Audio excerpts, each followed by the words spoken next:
এই গাছটারে এখন সুন্দর করে কাটতে হইব। আরে আমার কুড়ালটা কই বেরিয়ে গেল? তাড়াতাড়ি করে কুড়ালটারে নিয়ে আসি। আরে এই ডোবার ভিতরে পড়ে গেল, এখন কেমনে উঠামু? এখন আমি কাজ করবো কিভাবে? দেখো তো, এই সোনার কুড়ালটা তোমার নাকি? না, এইটা আমার না তো। আচ্ছা, তাইলে কি এই লোহার কুড়ালটা তোমার? হ্যাঁ হ্যাঁ, এটাই তো আমার। আচ্ছা, আমি তোমার সতীত্ব দেখে অনেক খুশি হয়েছি। এই দুইটা কুড়ালই তোমার জন্য নিয়ে দিলাম। এই যে নাও, তুমিই নিয়ে নাও এই দুইটারই।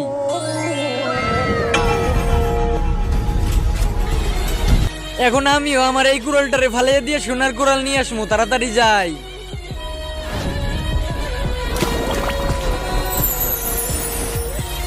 এই লোহার কুড়ালটা কি তোমার? হ্যাঁ, এই লোহার কুড়ালটা তো আমার। শালা, তোর কারণে আমার বউ মরছে। তুই এই কুড়াল ফালাইছো, তার কারণে আমার বউ মরে গেছে। আজকে তোর আমি অভিশাপ দিলাম, সুর হয়ে যাবি তুই এখনই।